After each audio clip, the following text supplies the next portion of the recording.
Hello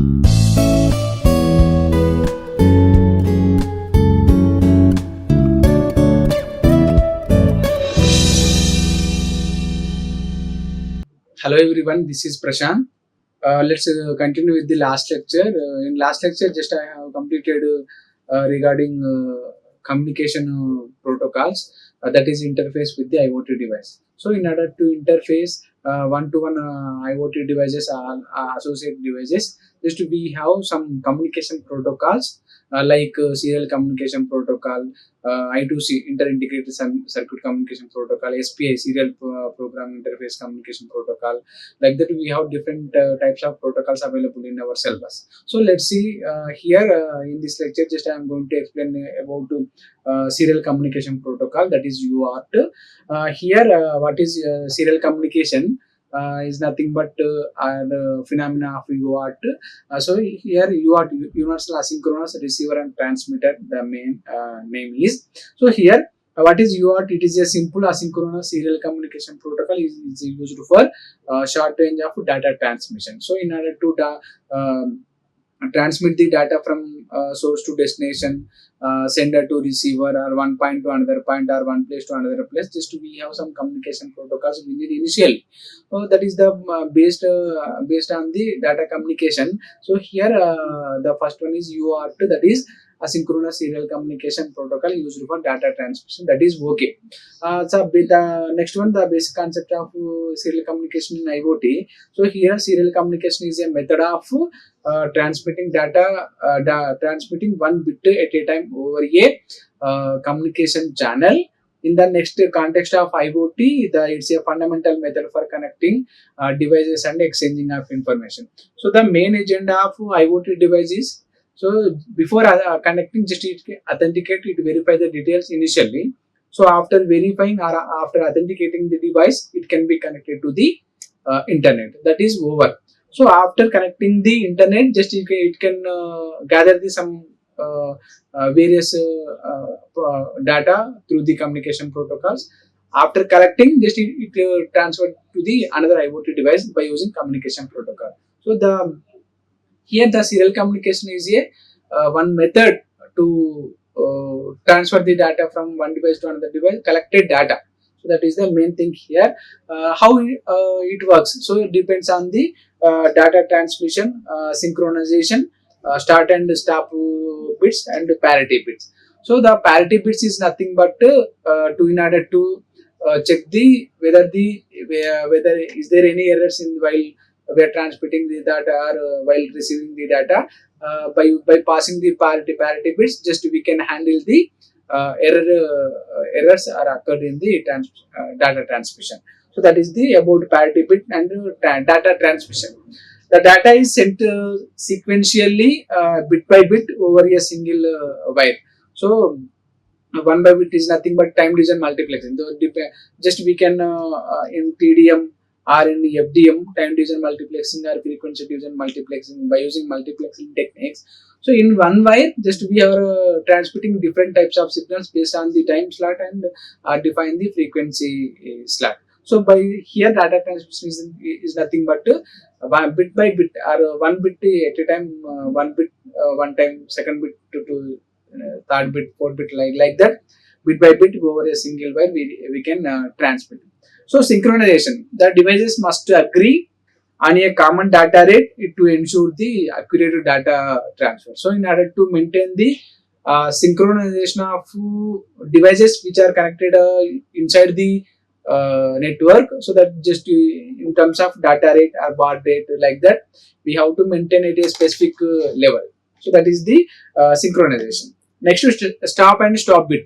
Start and stop. Just we can start the one at a time and then stop. So here these bits are signal the beginning and end of the frame for synchronization. So in order to maintain the synchronization in the network, so we use stop and stop bits. So this is the 4 points regarding how serial communication will work. So remaining the types of serial communication here, we have basically two types of communications: asynchronous and synchronous communication. So asynchronous communication, it defines it is no clock signal is used data is transmitted in the irregular intervals. So here no clock signal is nothing but just you can give pulse signal in terms of clock signal. That is no need to maintain clock signal in asynchronous of communication. And the synchronous, just an example of asynchronous is UART. Just we discussed in the last slide only. Universal asynchronous receiver and transmitter. UART stands for. Next to asynchronous, use a clock signal to synchronize data transmission. Just we need clock signal in synchronous signals. Example SPI and I2C. These are the very important as per our syllabus. So here just we have synchronous types of communication. Apart from that, we have serial peripheral interface and I2C, inter-integrated circuit communication protocol. These are the two very important asynchronous communication protocol in order to interface the IoT devices in as per our syllabus. So here, what are the advantages of serial communications in IoT? So here, cost-effective, simple implementation, long distance transmission, and low power consumption. So it consumes low power.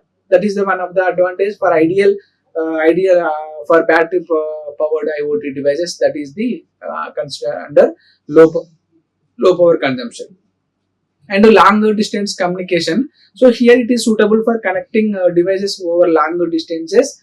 That is the second one. And a simple implementation of design network, easier to design and implement compared to complication protocols. So complex protocols. So here cost effective, also very fewer while compared to parallel communication. So these are the cost effective, also very less. So these are the main advantages of serial communication in IoT.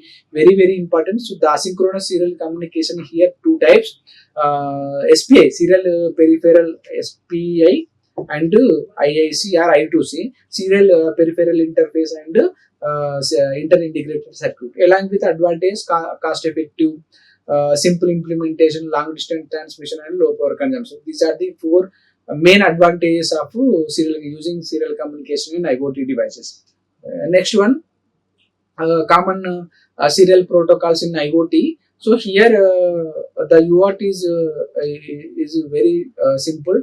We already know. So the what is SPI and what is I2C? Faster than UART, often used for connecting sensors and actuators. That is serial program, serial peripheral interface. Next, suitable I2C or IIC, inter-integrated circuit. It is suitable for connecting multiple devices on a shared bus. So for example, this bus is available for transmission. Just we can connect to number of devices based on our requirement. We can connect.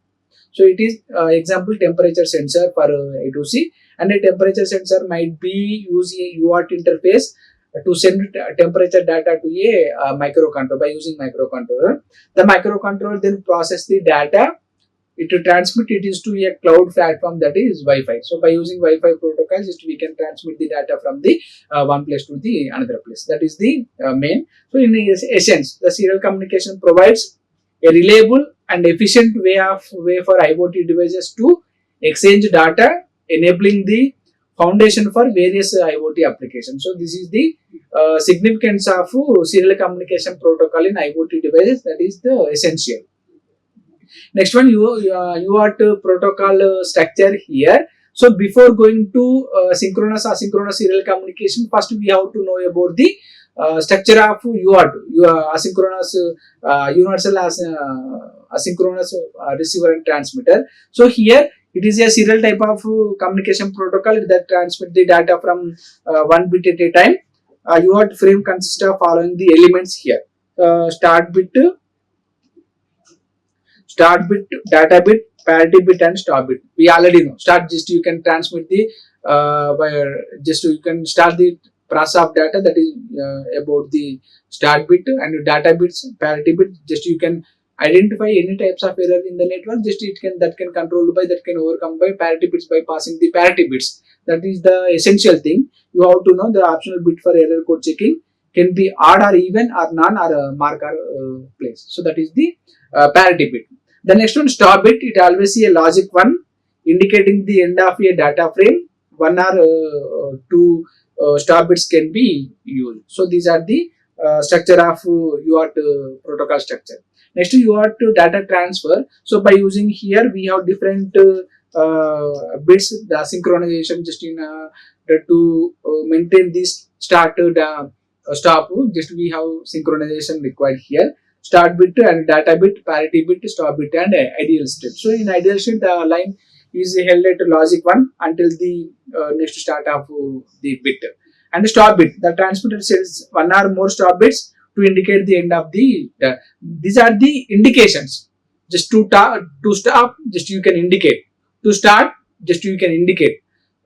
Ideal state, just you can enter logic 1.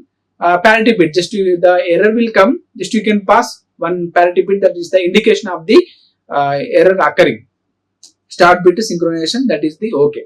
Next one, you are flow controller here. Flow control is essential to prevent data when the receiver cannot process data as fast as the transmitter can send. So here UART supports two primary flow control methods. That is the very important to know, my dear students. So here, in order to prevent the data losses when we the working performance of receiver also will less, or the working process of transmitter also will be less. Very in that cases, just we use flow control methods. The flow control methods are two types: hardware flow controller and software flow control, which are available in the UART communication protocol. So in a hardware flow controller, just we have to use two additional lines, that is RTS, request to send, and CTS, clear to send. Just you can request to send, you can again send the data. Just you have to put some request, and clear to send. After the request to send, if it is fail, just it can be transformed into the clear to send. The two modes are available. So the receiver assets RTS when it's ready to receive the data. The transmitter assets CTS, it's ready to send data for receiver and transmitter. For one command for receiver, one command for transmitter. It provides more reliable flow control than the software flow controller. So the biggest advantage is having hardware flow controller as compared with the software flow controller. Uses special characters to signal flow control, and the receiver sends XOFF the pass transmission, and the transmitter resumes transmission after the receiving the exclusive NOR, and the less reliable than hardware the flow control due to the potential timing issues. So the hardware, the timings, the in terms of millisecond, that may change from one transmission to second transmission. That is okay. For software flow controller, there is no timing, so in seconds also they will calculate. So that is the major problem in software flow control. That's why we are using hardware flow control. It is essential for to develop the UART protocol, communication protocol. Next, UART framework here. So here it is framework start bit, end bit, parity bit, and stop bit. So here start with logic 0 or 1. Incoming data sample at the bit per center.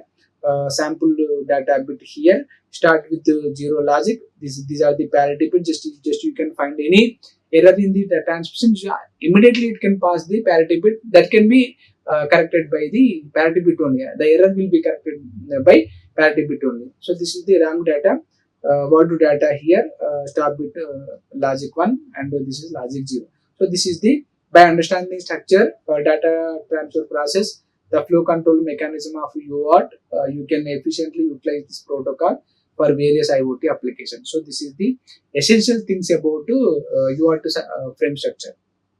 And advantage and disadvantage of UART here: simplicity, low cost, flexibility. It can provide flexibility, widely supported for all communication, simple communication protocols, and it is used for long distance communication. It is not suitable for shortest.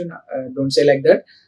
It is used for long distance communication purpose. It can be used in modern distance in a proper signal condition. So while we sending the information, the proper data it can be sent to the channel. So there is no chance to occurring the error while the transmitting. That is the biggest advantage of UART communication protocol. So these are the advantage: simplicity, low cost, flexibility, widely used, and long distance communication. Relatively easy to implement and understand, requires minimal hardware components. So the hardware components is less means compulsory, the cost also will be less. Flexibility, it can be used for various data rates and bit configurations like that. Many microcontrollers and peripherals have built-in UART interfaces. So these are the advantages. Next one, disadvantage of UART: compulsory. Every phenomena or everything, just you some advantage, some disadvantage, but in some cases the advantages are more, the disadvantages is less. So compared with the disadvantages, the advantages are more, just you may ignore. So here you want also some disadvantages here: low data rate. So baud rate is very some compared to other SPI I2C, UART has low data transfer compared with SPI, serial programming interface, or inter-integrated circuit. Compared with the two, just little bit low data transfer rates and speed. Sustainability to noise. As a serial protocol, it can be more susceptible to noise interference and inefficient use of bandwidth. Due to start and stop bits, only a portion of the transmission time carries actual the data. So within the allotted time slot only, just we can send the data to the source. So these are the disadvantages of UART. So in summary, UART is a suitable choice for low to maintain moderate data rate applications in the IoT, where simplicity, low cost effectiveness are priorities. However, for higher data rates, for applications require a robust noise immunity, other protocols might be more appropriate. So these are the advantages along with summary. The overall view of the UART communication protocol. So this is about serial UART communication protocol. Next one, use cases of UART in IoT. It is a versatile protocol with numerous applications in IoT. Here are some use cases: sensor data acquisition and actuator control. So sensor data acquisition is nothing but it having two types of kinds here: connecting low power sensors and simple data transfer. So UART's low power consumption makes it ideal for battery operated sensors, and simple data transfer, many sensors like temperature, humidity, pressure sensors, and UART have to transmit the data. In actual controller, controlling simple actuators and low cost solutions. So these are the two. It can be used to send commands to actuators like motor, server, and relays. In low cost solutions for basic actuators control, UART offers low cost effective. So these are the two types of use cases under serial data acquisition and actuator controller. So remaining communication with the modules here. The modules are GSM. We already know global system for mobile communication, or general packet radio service modules. UART is commonly used to interface with GSM, GPRS modules for cellular communication.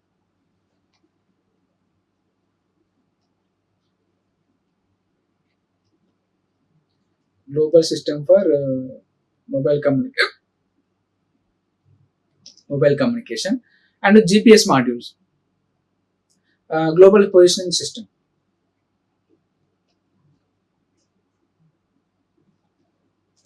Global system positioning system also, it involves UART communication and Bluetooth modules. Many Bluetooth modules use UART for data exchange, and RFID, radio frequency identification module also. It can be done through the UART based RFID reader. So real time application, just in our college also they will provide RFID tags to mark the attendance daily morning. So that is the RFID readers. And debugging and development of content, the serial console and data logging. The serial console, it can provide a simple way to debug microcontroller code and monitor system behavior. So in order to develop the hardware part, compulsory, some software part, just you can just you can the dump program on particular code. That is the serial console. And data logging, collecting and storing data for analysis, can be achieved using the UART. So these are the some communication modules with some matter, RFID readers, Bluetooth modules, and GPS and GSM, very very important. Global system for mobile communication, and GPRS, global packet radio service. GPS, global system, global positioning system. Next, other applications like human machine interface, that is HMI, human machine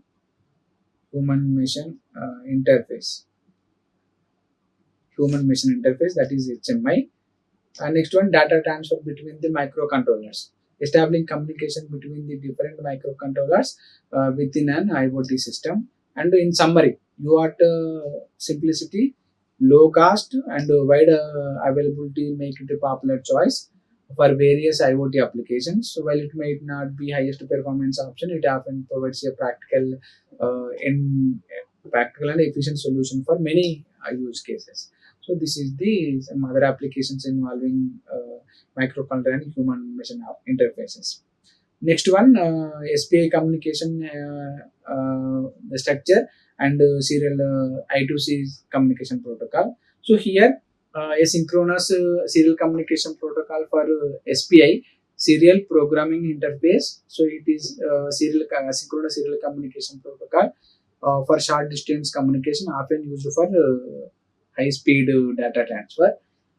Here the architecture involves one architecture, that is master slave architecture. Here serial peripheral interface operates in a master slave configuration.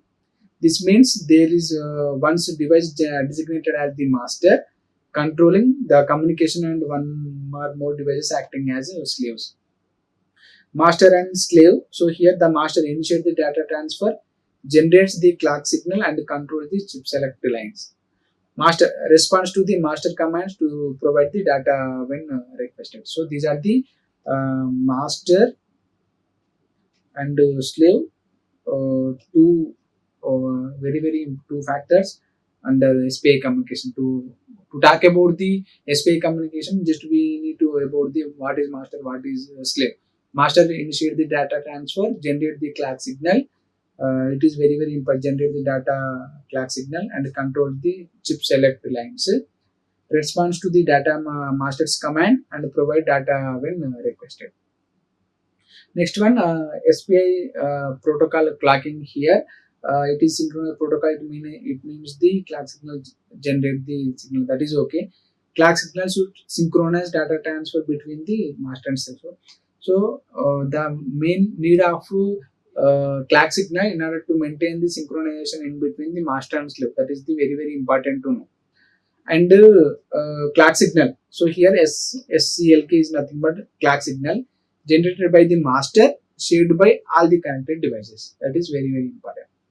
Next, raising or falling edges. So raising edge, just it can raise, and it is the falling edge. So here the data is typically sampled either the raising or falling edge of the clock signal depending on the device configuration. So this is the SPI protocol clocking signal. Next one, how the data transfer from the master to slave. Here it suppose full duplex communication. Full duplex communication is nothing but you can send and it receive the data. Full duplex communication, two-way communication, meaning data can be transmitted in both directions simultaneously. So here very very important term, the MISO. So master out to slave in, master and slave out. The data from the master to the slave, data from the slave to the master. So it is very very important thing. The data transfer process involves master assets the chip select list of the desired slaves, and master generates a clock pulses on the clock signal. Each clock edge, the master shift out a bit of the master out slave in line, that captures a bit from the master in slave out line. The data is transferred in serial form, with the most significant bit typically sent from the first. So the master assets the CS line to end the communication with the slave. So these are the some data transfer process involves different types of words, the nothing but master how to slave in, master in slave how to, like that we have to remember. And the main agenda of SPI to support the full duplex communication. That means the transmitted in both directions simultaneously. Next, so this is the figure of master slave or SPI serial communication. So here with master slave MS MOSI MISO serial clock and control signal. Key points: SPI is high speed protocol compared to UART. It requires careful synchronization between the devices. Multiple slaves can be converted to a single master using separate chip select line. So it is master slave MOSI MISO serial clock and control signal. So this is the just diagram of master slave communication diagram. Next one, advantage compared with the UART with SPI. So here advantage of SPI over the UART. So higher data transfer rate, full duplex communication, and simplicity, efficient use of bandwidth. So here SPI can achieve significantly faster data transfer speeds compared to UART. Full duplex, both master and flash can transmit the data at a time. Simplicity. SPI has a simple protocol structure without start or stop bits or parity bits, check bits. Efficient use of bandwidth, more data bits per clock cycle compared to the UART. So these are the some advantages of SPI over the UART. So these are the disadvantages. Shorter communication distances and master slave architecture, more complex wiring, susceptibility noise, and these are the four types of disadvantage. Shorter communication, it is not supported to shorter, and master slave architecture, some less flexibility than you are, which can operate in peer-to-peer function only. More complex wiring, more in order to build wiring from master to slave is very more. So that is the more complex wiring. And the susceptibility to noise, it can be more sensitive to noise compared to UART. So in summary, SPI is the preferred summary. What about the SPI? It is a preferred choice for applications that require high speed data rate. So just you can remember this word: high speed data transfer between the master and few slaves within a shorter distance. The UART, the distance is low. The distance is short means nothing but compulsory the data will move very fast. The IoT is better suited for low data rate applications, longer distances, and more flexible communication topology. So this is about the summary regarding SPA. The next one, some use cases of SPA in IoT. That is for IoT. So here, high-speed sensors, multiple sensor integration, actual in data sensor data acquisition, high-speed sensors, and multiple sensor integration. So that for acquiring the data from the different devices or gathering the information from the different IoT devices, and multiple sensor integration also connecting multiple sensor to a multiple microcontroller for simultaneous data acquisition. So in terms of actuator controller, motor controller, and LED drivers. So here in motor controller, driving motors, especially in applications requiring precious controller or high-speed devices. LED drivers controlling multiple LEDs or LED strips with high refresh rate. So these are the some use cases of SPI in IoT. In analog to digital converter also, just we may use data communication with peripherals, flash memory, display, controller, wireless communication modules, and other last applications, image sensors and audio course. So these are the about the SPI communication protocol. Next one, key benefits of SCI in these applications include high data rates, we know, efficient communication, we know, multiple device support, we know. So in conclusion, just SPI is valuable tool for IoT developers seeking to optimize data transfer and control in various applications. So this is conclusion apart in SPI in IoT. Before conclusion, just about SPI. So these are the some references I used for this lecture. Remaining I2C, Inter-Integrated Circuit Communication Protocol, continue with the last lecture. Thank you. Like, share and subscribe. Hit the bell icon for more updates.